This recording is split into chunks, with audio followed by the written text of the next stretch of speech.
Olá, gente. Hoje nós temos uma pessoa muito legal, que é minha amiga, que a gente se conhece há alguns anos já, e no mestrado que a gente se conheceu, é a Gabriela, doutoranda agora do programa de pós-graduação da História da Ciência e da Saúde da Fiocruz.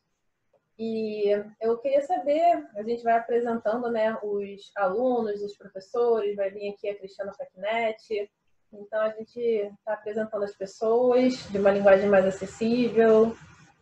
Fala um pouquinho da sua trajetória acadêmica, que te levou a Fiocruz, estudar o seu tema. Então, se apresenta e conta um pouquinho de você.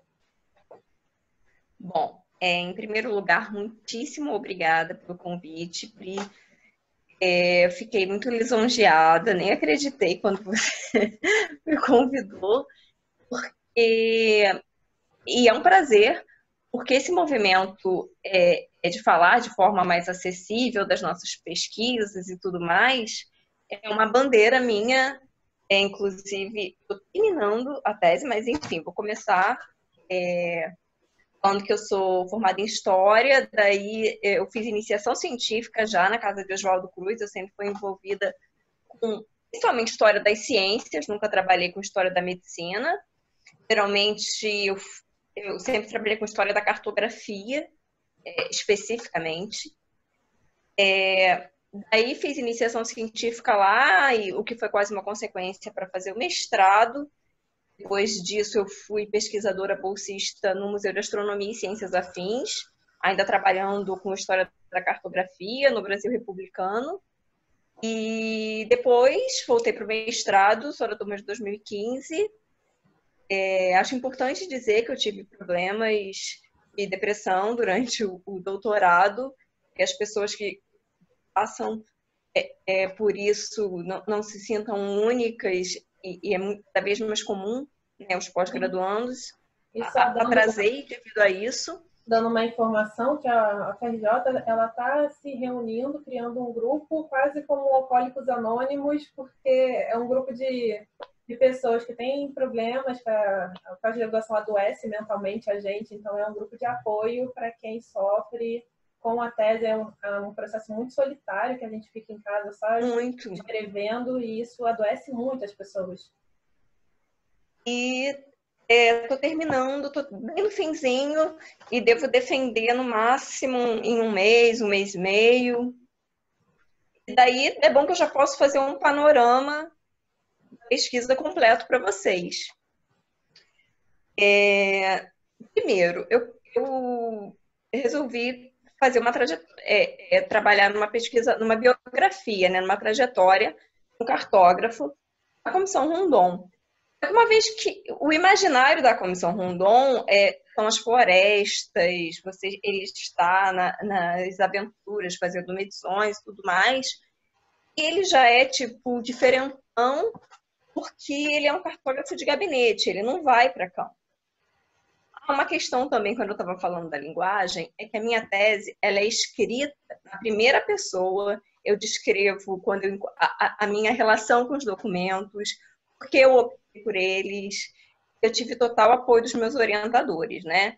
A Magali Romero Sá, da Fiocruz mesmo, e o Sérgio Nunes Pereira, que também me orientou no mestrado. Ele é professor de geografia da geografia na UF. Enfim, daí eu tive essa opção por cartógrafo por um motivo muito interessante. Meu projeto de mestrado de doutorado não foi esse. Eu ia trabalhar com a cartografia desenvolvida pelo IBGE. Só que logo que eu entrei no doutorado, eu recebi um e-mail, porque eu trabalhei com qualquer coisa sobre Comissão Rondon, cartografia na Comissão Rondon, na iniciação científica. Eu recebi um e-mail de uma neta de cartógrafo, parabenizando, porque eu tinha apresentado num evento lá na USP, ninguém nunca mencionava o avô dela. Ela é filha do Hélio Jaguaribe, que é um grande sociólogo que faleceu em 2018. E daí eu imaginei, nossa, vão ter fontes incríveis, e ela me acolheu assim. Nossa, um arquivo pessoal, vai ser máximo, eu vou largar essa pesquisa do IBGE e vou ser a estrela desse cara, porque, né, vou pegar os documentos. E ela falou, pode fazer, só que quando eu fui para lá, só tinham, assim, atestado de óbito. Eu queria encontrar um diário, né? E eu encontrava títulos do, de sociedades, mas não tinha absolutamente nada que ele escreveu. Aí isso foi meu primeiro drama, porque eu já tinha convencido os meus orientadores que eu iria mudar de tema, porque eu teria encontrado uma pepita, né, um tesouro. Aí fiquei numa, o que, que eu vou fazer? Eu vi um documentário sobre o Philip Roth, que o Milan Kundera fala que a única forma possível de fazer uma biografia do Philip Roth seria através de suas obras. E é uma ideia que o Gilberto Velho também defende no livro Projetos e Metamorfoses. Você perceber os projetos em que o personagem se inscreveu, participou durante a trajetória, que você possa conhecer, que você possa conhecê-lo, ou pelo menos você conhecer as aspirações dessa pessoa, né? Foi o que eu fiz. A minha parte, a priori, eu pensei que ele fosse o cartógrafo, pensei ele como a pessoa que fez o mapa de Mato Grosso. Eu pesquisei bastante sobre isso e assim, foi uma surpresa muito grata, porque junto dessa pesquisa do mapa que ele produziu, aí tem muitos embrólios, porque esse serviço de conclusão da Carta de Mato Grosso começa em 1917 e vai até 1952. Eu fiquei procurando coisas, e eu só achava da Comissão Rondon, e tem muito material sobre Comissão Rondon. Eu queria fazer uma trajetória e não queria falar sobre o que todo mundo falou, sabe? Isso também foi me dando uma agonia enorme, porque de repente eu também não queria que eu queria dar uma luz a um personagem que não aparece, né? Porque parece que a Comissão Rondon é o Rondon. Enfim, daí eu fui para a FUNAI, para o arquivo da FUNAI lá de Brasília, e coincidiu que na época está muito envolvida, porque o que aconteceu? Em 1952, esse mapa foi publicado. Como o cartógrafo tinha muito conhecimento, embora fosse de gabinete, sobre territórios de Mato Grosso, ele fez o primeiro esboço do Parque do Xingu. Eu peguei a fotografia lá na FUNAI de Brasília e junto a isso estava tendo o acampamento Terra Livre, um movimento indígena que tem todos os anos, que fala principalmente sobre demarcação de terra. Eu acabei muito envolvida, fiz uma tatuagem na perna. Você se lembra que no mestrado eu fiz o mapa do Brasil? Eu me lembro Fiz disso. uma tatuagem. Então, do doutorado eu fiz dos caiapós, né? Estavam lá eu sou dessas, lá no acampamento. Daí eu fiquei prestando muita atenção na causa, pensando nisso até hoje, porque uma vez que uma terra é demarcada, hoje em dia a gente pensa, nossa, que bacana. E realmente mas é muito louco, porque quando você, pelo menos a partir daqueles finais, esse processo de demarcação, ele começa a partir de 1910, a criação do Serviço de Proteção ao Índio. Mas uma vez que uma terra é demarcada, você fala que só aquele pedaço de terra é de determinada etnia. E, na verdade, é um monte enorme. Vai muito mais para o Estado do que para o índio. A demarcação começou com esse sentido, incluindo o Parque Indígena do Xingu. A gente pensa, nossa, mas maior do que vários países e tudo mais, mas se a gente pensar, é tudo dos indígenas, né? E tem várias etnias ali, né? Não é só uma. Sim, são 16, se eu não me engano, no Xingu. Porque é uma discussão gigantesca sobre essa questão de demarcação de terras e o que o governo tenta divulgar é que, nossa, é um ambiente enorme para poucos índios, como se fosse uma coisa pequena, né? E quando na verdade não, é muita gente ali, são várias etnias, é uma multiplicidade de culturas. Então é só uma questão de tipo, terras indígenas, mas que dentro dessas terras indígenas tem várias etnias diferentes, né? Além da questão antropológica, da preservação e tudo mais, tem a questão ambiental também, que a gente não pode trabalhar em fatias, né? E pensar nisso como um todo, num parque preservado, né? Não à toa se chama Parque Indígena do Xingu. Daí, quando eu soube que meu personagem é tão apagado, tão, né, eclipsado pela figura do Rondon, estava envolvido nisso, eu fiquei super feliz. Essa foi minha primeira surpresa, assim. Aí depois, foram duas... Uma coisa eu cheguei a achar no documento da família que eu achei super interessante para quem está num programa de História das Ciências e sempre trabalhou com isso, foi uma participação dele num congresso de História das Ciências. Ele participou da Revolução Constitucionalista em 1932, a favor de São Paulo, e em função disso ele foi exilado. Enquanto ele morou na Europa, ele participou de um encontro internacional da Academia de História das Ciências. Né? Ele revê o mito da Ilha Brasil, fala sobre território. Daí eu fiquei assim, nossa, isso é maravilhoso, porque eu não tenho notícias disso, de um brasileiro no Encontro de História das Ciências. Muita gente aqui, você deve saber, estuda congressos e tudo mais. Procurei, não tinha notícias desse. Aí, logo em seguida, eu consegui ir para Portugal, uma professora que estuda esse congresso e queria saber sobre esse brasileiro, e foi muito bacana. E depois disso, ele volta para o Brasil. Em 1937, ele funda aqui no Brasil a Academia Brasileira de História das Ciências. E fica sendo presidente de 1937 até 1963. E ele defende uma das pautas a institucionalização da disciplina História das Ciências nos cursos de ciências exatas, de ciências naturais, o que seria muito interessante no sentido de dar uma humanizada nas ciências mais duras, né? E abriria muito emprego para a gente, né? O que falta na nossa área, né? Bastante. Pois é, mas enfim, brincadeiras à parte, é uma pauta que eu achei super interessante. Uma coisa também que eu percebi muito diferente, que eu não esperava, comecei a pesquisar nos periódicos, né, nos jornais,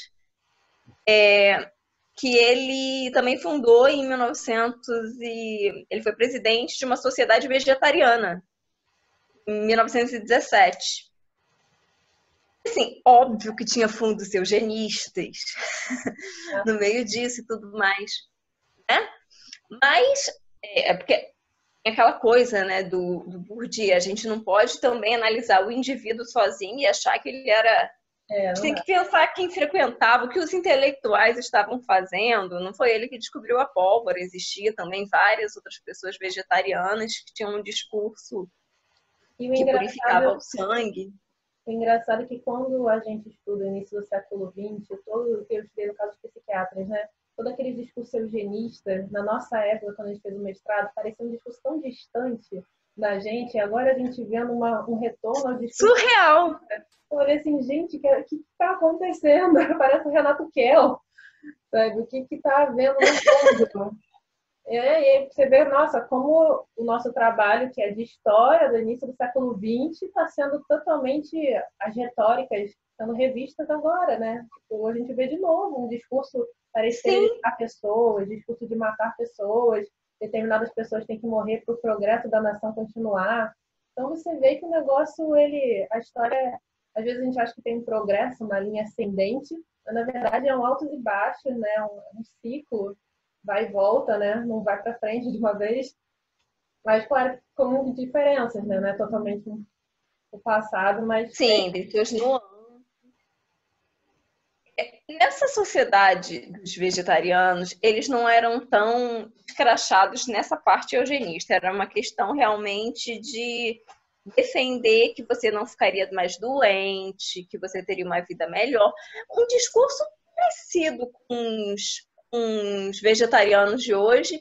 Inclusive, eles eram contra touradas, qualquer tipo de sacrifício animal. Na época que eu descobri isso, eu achei muito curioso, porque assim, eu amo carne, né? E tem uma galera levando muito a sério a questão dos... Eu respeito, mas só que eu acho que nem tudo é para todos. Né? Uhum. A galera levando super a sério, sentida por vanguarda, né? Dos veganos e tal, incluindo Paul McCartney. E... que é desde 1900. Me fala uma coisa, o que levou você a esse interesse na questão dos mapas, né? É uma coisa muito específica na história. Olha, eu sempre amei mapas, desde criança.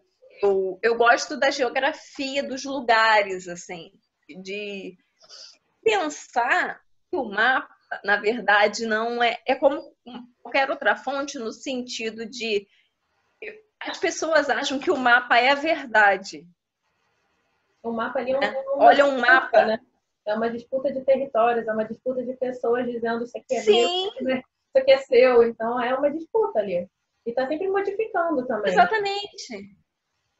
Sabe, do tipo, aquilo ali é uma fonte, você tem que perguntar por que isso está aqui, por que isso não está aqui, sabe? É um jogo de interesses, e para você entender o mapa, é importante que você entenda o cartógrafo e, mais ainda, quem financiou o mapa. Uma coisa que eu queria te perguntar, você no seu trabalho leva em conta o Brasil sendo um país continental e a grande concentração fundiária que a gente tem na mão de pouquíssimas pessoas, essa desigualdade territorial? Sim, porque, olha só, nesse sentido, não dá para a gente, pelo menos dos meus trabalhos, não dá para a gente fazer um trabalho completamente desvinculado da política e sociedade, né? E como eu estava trabalhando especificamente com Mato Grosso, eu procurei me aprofundar na política de Mato Grosso, até porque tem a questão dos financiadores do mapa, para você entender os interesses daquelas pessoas em demarcar fazendas assim do tamanho do Rio de Janeiro, sabe? Aí é muito louco, porque você encontra a família da Tereza Cristina, atual ministra da Agricultura, já envolvida nesse mapa, financiando. Você encontra principalmente a família Miller. Aí você pensa, que família Miller? Aí você tem que puxar. Aí eu puxei assim com um trecho da Olga Benaro. Lembra do Filinto Miller, segurança do Vargas? Na verdade, ele era lá de Mato Grosso. Então, ele era de Mato Grosso, conseguia com Vargas, conseguiu o financiamento do governo federal. A família dele era assim, dona de Mato Grosso, o irmão era interventor. Eles tiveram essa abertura com Vargas, que tem fotos lá em Mato Grosso. Na época, o financiamento do mapa, eles conseguiram finalizar esse projeto em função desses vínculos políticos. Se a gente não entender esses vínculos políticos, não tem como a gente entender como as coisas acontecem, né? Porque quais são os resultados? Embora exista o cartógrafo, mas se ele não for financiado, não existe o mapa. Não, muito atual esse debate, porque é o debate que está acontecendo hoje com a demarcação das terras, né? Então, a gente tem uma bancada ruralista muito grande no Congresso. Como você vê hoje essas questões dessas relações de famílias com a política que faz demarcação de terras? A partir da minha pesquisa, eu tive uma dimensão, assim, porque você sabe que a gente fica vivendo aquilo, né? E durante aquele período, realmente você tem a noção de que aquelas pessoas decidem o Brasil. Por quê? O movimento, por exemplo, de Marcha para o Oeste, que eu também tive que envolver, aquelas pessoas estavam investindo e virou um movimento federal, né, a Marcha para o Oeste. Estavam investindo para que aquele lugar acontecesse. Aí, quando eu vejo, inclusive, outra família que também estava envolvida, do Ronaldo Caiado, que era o governador de Goiás, que teve um problema com o atual ocupante da presidência. Mês retrasado, não vamos falar o nome, né, para não... mês retrasado. Então, a família dele é de Goiás, né, mas ele tem 2 primos dele que participam de uma das comissões que o cartógrafo do estudo orientou. E eles depois saem falando mal, mas você tem noção que essas pessoas decidem, sabe? Que dá uma sensação, eu acho que uma sensação muito ruim de... Gente, o que eu posso fazer? Porque essas pessoas, na verdade, são as donas do país, elas vão além do Estado, elas vão além de tudo, no final das contas são elas, e a vontade delas. O que está no mapa é o que elas querem. Foi muito negociada essa questão do Xingu, é muito difícil. Tem um filósofo, o Rancière, que escreveu um livro chamado Ódio à Democracia. Ele vai dizer que a democracia ela só funciona na eleição. Democraticamente, a maioria decide quem vai ser o eleito. Mas, na verdade, a prática é de um Estado oligárquico de direito, porque você tem uma oligarquia que decide e que manda e que faz as leis, decide, toma grandes decisões políticas. Então, isso, no Brasil, ele é muito claro nessa relação público e privado. No Estado, ela é uma relação muito imbricada, né? Sim. Sim. Essa parte, para mim, foi a mais... Assim, aquela parte que te esgota da pesquisa, que aí você vai vendo as famílias, desculpa pelo barulho, um casa com o outro, e eles continuam mandando, e viram nome de escola, e até hoje eu fui a Mato Grosso 2 vezes, e você vê aqueles nomes nas ruas e tudo é aquilo, até hoje, sabe? A hereditariedade do poder, isso é muito louco também. Assim, desde o século XIX. Quando você começou a sua pesquisa, você tinha noção do poder dessas pessoas? E são pouquíssimas, né? Pouquíssimas pessoas que têm tanto. Tinha. Olha, quando eu comecei a pesquisa, além de achar que eu encontraria tudo na casa da família, eu não tinha a menor noção. Eu achava que o Estado tinha verba para comissão e era aquilo, sabe? Eu não tinha ideia desses embrólios que também não são claros. Você tem que ficar juntando cada pecinha que você encontra, cada anúncio de jantar. E o fulano deu um jantar aqui na casa dele. Fulano estava presente no jantar. Porque, como eu te falei, não tinha nada que o cartógrafo escreveu. Eu tive que... Foi muito difícil. Foi assim, leite de pedra. Mas tem uma parte, para deixar a entrevista um pouco mais leve, que eu acho que vale a pena contar. Um dos melhores momentos da tese foi uma disciplina que eu fiz com a Ângela de Castro Gomes, lá na Unirio. E nessa disciplina era sobre biografias. Mas ela também falava muito sobre história oral, que era um dos meus... Aí eu pensei, vou ter possibilidade da história oral. Só que o filho do cartógrafo já era bem velho, já estava bem doente, não conseguia aproveitar as entrevistas. E um neto dele falava assim, meu avô, ele foi um aventureiro, eu lembro da casa dele na Gávea. Ele ia pelos sertões, Brasil adentro, completamente diferente de tudo que estava na documentação, sabe? Completamente diferente. Ele tinha uma imagem do avô. Eu conversei com a Ângela, falei, olha, a única entrevista que eu consegui foi essa, porque a Beatriz foi a neta que me mandou o e-mail, está muito envolvida comigo na pesquisa, ela está pesquisando isso também, só que ela é da comunicação social, com outras aspirações. E ela quando ela falar, ela já vai ter acessado a documentação, não vai ser a memória, né, do avô. Aí a Ângela me falou, claro que você vai colocar essa entrevista. Esse é o milagre da memória, é o que o Paul Ricoeur. A imagem que ele queria passar para o neto, ou a memória que o neto construiu dele, que talvez seja uma memória mais divertida. Talvez ele não quisesse ser lembrado como um cara que ficava no escritório fazendo cálculos e tudo mais. Aí isso para mim... Aí eu comecei a fazer umas leituras sobre memória e essa parte eu me diverti muito, assim, com a entrevista. E aí, no final, o Roberto, que foi super gentil, fala, mas não esqueça que essa é a lembrança de um menino, do avô de 8 anos, de quando eu tinha 8 anos e tal. Porque o Jaguaribe, gente, não falei o nome até agora, Francisco Jaguaribe, é o cartógrafo que eu estudo. Ele não ia a campo. E isso, para mim, foi muito interessante, porque minha melhor amiga é uma bióloga marinha, não mergulha. Eu entendi, assim, essa coisa do Jaguaribe não ir, porque eu sempre convivi com essa amiga que morre de medo de mar. E ficou, assim, da iniciação científica ao pós-doc, classificando, sendo taxonomista. Não, e o que é mais bizarro é uma pessoa que não vai a campo, que provavelmente não entende, talvez, as pessoas, as etnias diferentes que estão ali vivendo naquele ambiente, e mesmo assim ela é que demarca. Ela é que vai fazer o limite de um lugar que ela não conhece as pessoas que moram ali. Então, isso como é Sim. uma violência, né? Uma coisa autoritária, de cima para baixo, né?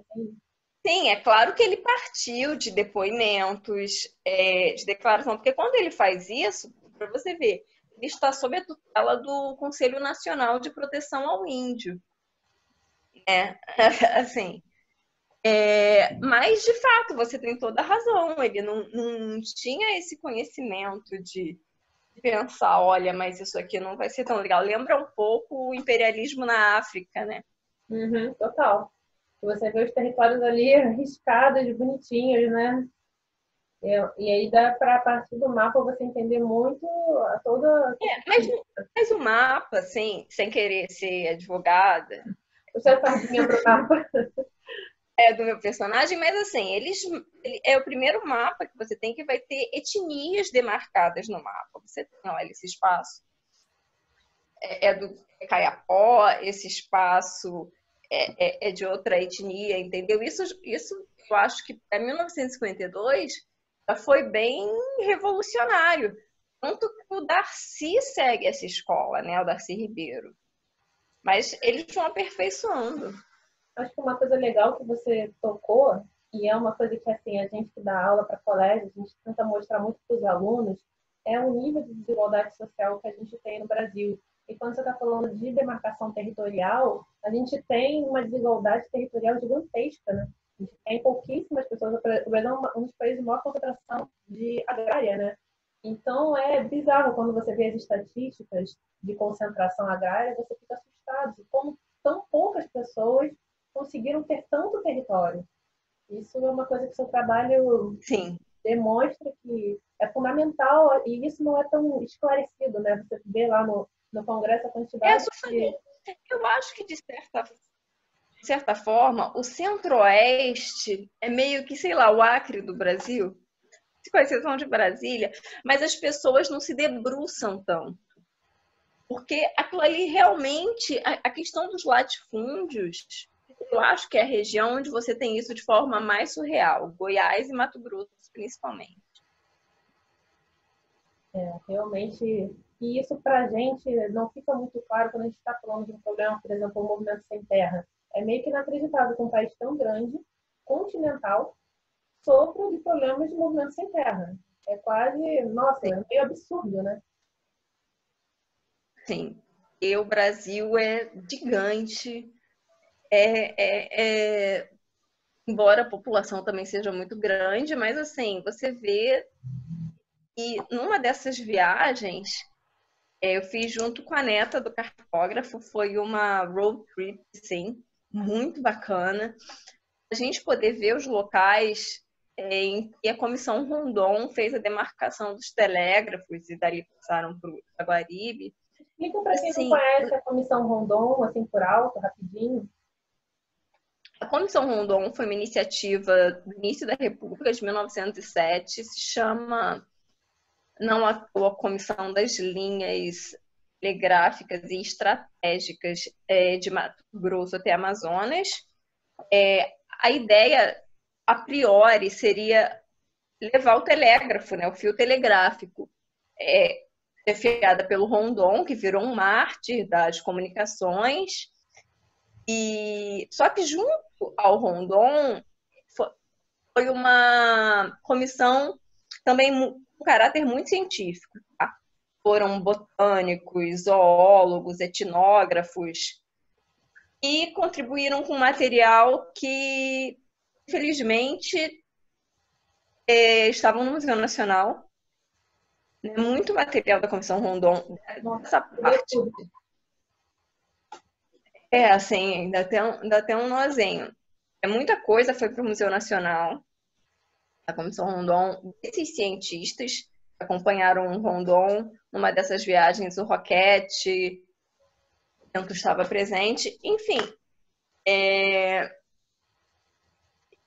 bastante conhecida, assim, tem filmes, séries, várias biografias do Rondon, até escrita por a última que saiu por um norte-americano, Larry Ruther, se eu não me engano. E assim, as pessoas acham, existe um senso que o Rondon foi um desbravador e tal. Aí a gente quis fazer mais ou menos isso em 2017. Mais ou menos não, né? Muita presunção. Mas ia a alguns locais. Só que, cara, a gente passava dias no carro, assim, em plantações de soja. Não chegar, sabe, para chegar aos pontos.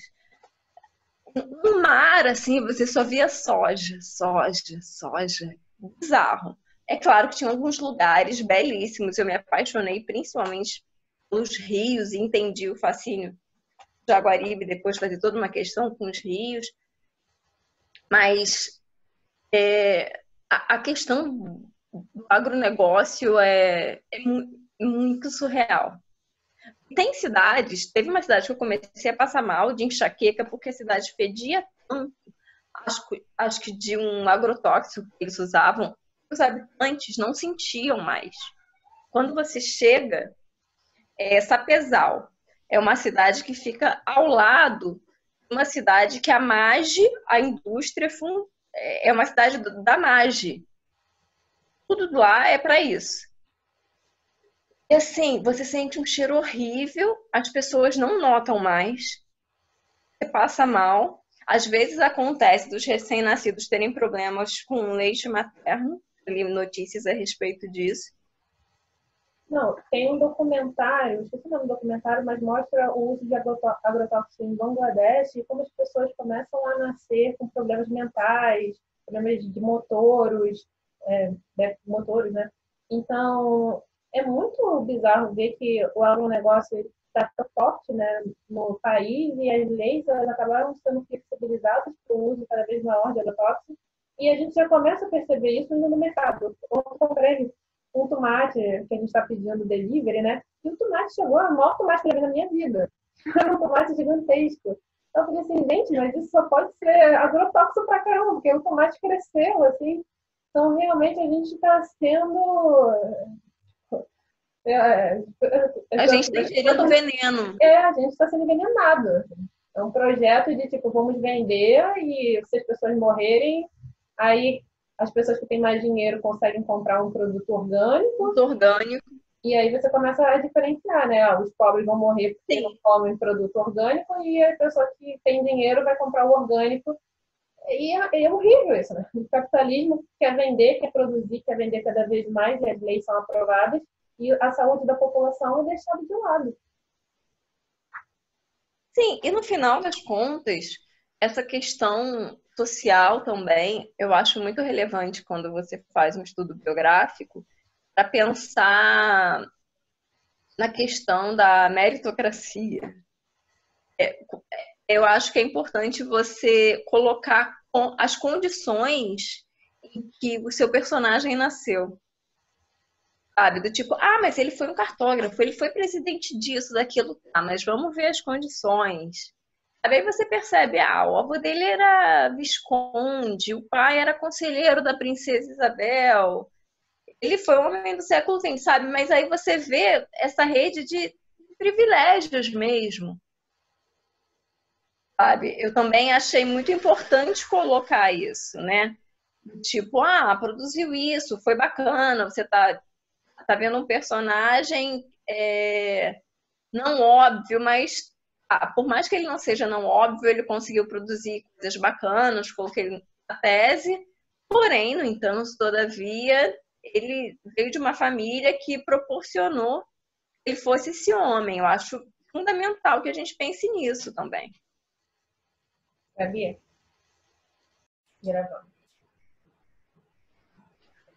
Gabi, o que eu achei muito legal na sua pesquisa é justamente que ela mostra um problema muito importante para a gente debater, que é o problema da concentração fundiária e de como o governo, em vez de ser um governo que tenta, ao longo do tempo, né, distribuir essas terras e a população ela poder, então, minimamente ser mais igualitária, né? A gente tem uma população mais de classe média, né, uma população que tenha condições dignas de moradia, é justamente o que a gente não tem. A gente não tem uma tentativa de governo mesmo, de uma promoção de justiça social. Então, essas famílias, elas estão atreladas ao Estado, às instituições públicas, e isso já dura desde anos, né? Você está estudando no início do século XX, então como é que essas famílias elas estão juntas para justamente governar em prol de si mesmas, em vez de ser em prol para o bem de todos, mas é em prol para o bem de si. Eu queria que você falasse um pouco mais sobre isso. Sim, ótima colocação. E me impressionou muito, porque, embora eu estude o século XX, eu fui pesquisando as famílias, assim, e elas estão, como no caso da família Ponce, que é a família da ministra da Agricultura, Tereza Cristina, ela está desde o século XIX dominando o agronegócio em Mato Grosso. Aí você pensa nessas. É muito claro que essas decisões, por exemplo, de liberação desses venenos, como a gente estava falando, são sempre para benefício dessas famílias e o Estado legitima isso. A gente está num Estado que legitima o poder dessas oligarquias e que, assim, embora agora isso esteja muito forte, que a gente tem, por exemplo, uma pessoa dessa família sendo ministra da Agricultura, mas que desde o século XIX é assim, né? E outra coisa que eu gostaria de colocar, mas aí já não tem a ver, não tem com a sua questão, é a importância das biografias, sobre a importância das biografias. Você viu que a gente falou de diferentes assuntos, de território, de mapa, de história oral, de desigualdade social, sobre oligarquias, a partir de uma trajetória. E se por muito tempo as biografias foram menosprezadas, eu acho que a gente está vivendo um momento completamente e elas precisam ser levantadas porque através da trajetória de um indivíduo é possível você conhecer tanta coisa, assim, não necessariamente o indivíduo, mas são tantas questões que aparecem, às vezes como cenário, às vezes como fundamental para a tomada de decisões, sabe? Eu acho que o fortalecimento da biografia não só porque seja um gênero que eu sempre gostei muito, sou fofoqueira, né? Aquela pessoa que gosta de biografia. Mas de historiador, de forma geral, como diria o Sérgio Buarque de Holanda, tem que gostar de fofoca, né? Gostar de gente, né? Onde Gostar. vai gente tem que ter. Sei lá. Mas eu acho. Mas eu queria frisar isso, assim. Embora tenha sido um grande desafio para mim, porque existiam muitas fontes, muitas mesmo, eu fiquei muito enrolada, mas não eram fontes específicas sobre a pessoa que eu biografei, como eu falei, problema de depressão e tudo mais. A Fiocruz eu deixei passar batido, mas eu também queria falar que também tem um centro de apoio ao discente, né? Tem esses casos, porque pós-graduando é um problema, depois eu acho interessante até você fazer um programa sobre isso, A gente né? pode Porque é muito juntar pessoas, recorrente. a gente pode juntar pessoas e debater sobre a questão do adoecimento mental na pós-graduação, porque é um assunto que une muita gente. Sim, no meu caso, assim, eu fui diagnosticada logo após o resultado das eleições, em dezembro de Um momento muito complicado pra 2018. gente. Eu acho que no meu caso juntou duas coisas. Mas enfim, eu tô bem melhor, fui medicada. Mas agora essa pandemia, mas a gente tá levando, eu tô conseguindo, vou acabar, vou defender. E você avisa aí no canal quando defender, e eu super admiro a sua iniciativa, porque eu acho que esse é o caminho agora. A gente precisa falar para todo mundo. Uhum, com certeza. E me fala uma coisa agora para a gente terminar com um assunto um pouco mais leve. O que você assim, tem se interessado ultimamente de ler, estudar, ou interesses assim mais motivadores? Bom, tô terminando a tese, né? Mas além disso, eu acabei de ler um livro que após você sabe que a gente não lê nada assim, né? Mas como teve a quarentena, me permiti, eu fiquei A gente completamente transforma o nosso prazer assim, mas para saúde em trabalho. mental mesmo. Eu li O Homem que Amava Cachorros, do Leonardo Padura, e quando acabou o livro, eu tive uma crise de choro. É a coisa mais linda, Priscila. Nossa, é a coisa mais linda. Você Eu precisa ler. vejo série. Eu normalmente não costumo ler muita coisa, não, porque a gente transforma o que a gente gosta que é ler em trabalho, então a gente já tem que ler Sim. muito. Aí quando a gente tem um tempinho, assim, eu vejo série. Até tem um livrinho aqui e outro, mas normalmente é série mesmo. Eu tenho me interessado por literatura e não sou muito de série, gosto de mais filme e eu gosto muito de podcast. Podcasts muito divertidos. Não sei se você conhece a Laurinha Lero do Respondendo em Voz Alta. Não Ela tem, faz filosofia. não tem costume de ouvir podcast. Não é sobre filosofia, é sobre nada o podcast. Já até acabou. É ótimo. O É Nóia Minha. Bem adoro. Enfim, eu gosto de umas coisas. E música, pra mim, que nunca deixou de ser. Você sabe, eu sou muito ligada à música. Sim, com certeza. Né? A arte salva, Muito. né, no final das contas. No final, a arte salva, mas não salvam quem faz arte. Não salva. Isso é um problema sério Alguns também. salvam, alguns amigos salvam. Mas esse é um problema sério no Brasil, da gente não ter um incentivo à arte, o Ministério também da Cultura não dá. Nem tem mais ministério, né? Agora virou secretaria. É uma secretaria, Então é exatamente. terrível. É um ataque atrás do outro. Ciência, agora vamos ver, né? Porque a nossa ideia, quando a gente viu essa crise toda, a gente pensou assim, nossa, vamos valorizar agora a ciência, vamos valorizar as humanas nessa crise toda Pelo do contrário. liberalismo. E pelo contrário, a gente está vendo que é um discurso necropolítico, né? Um discurso tipo, olha, algumas pessoas vão ter que morrer, que é um discurso eugênico. Algumas pessoas vão ter que morrer para o Brasil continuar. Então, no final das contas, tudo que a gente poderia fazer de uma revisão crítica aos projetos que a gente adotou, né? Um Paulo Guedes, ministro da Economia, num projeto neoliberal, tão assim radical, numa sociedade tão desigual quanto a nossa, e a gente não está vendo Nossa, essa aquela reunião da semana passada, sabe, eu fiquei revoltadíssima. E eu fiquei revoltadíssima com quem achou que não tinha nada demais ali. E é mais absurdo que aquilo. Sabe, pra mim aquilo ali já foi um absurdo dos absurdos. Tudo é um problema. E a fala do ministro, né, deixar a boiada passar, é Ministro do inadmissível. Meio Ambiente, nossa senhora, é muito difícil, mas aí a gente tem a literatura, a música, as séries, os podcasts, É que verdade. nos ajudam um pouquinho a Esquecer fugir essa disso tudo. tragédia que é a política. Bom, Gabi, queria te agradecer pela presença, foi ótimo, aprendi muito com você, mais sobre marketing. Eu que agradeço, e você sempre ensinou, era a melhor aluna da turma.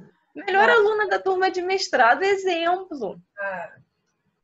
Gente, né, a nossa turma foi muito boa, essa que é a verdade. A gente fez muitos amigos no momento. Gente, foi a melhor turma.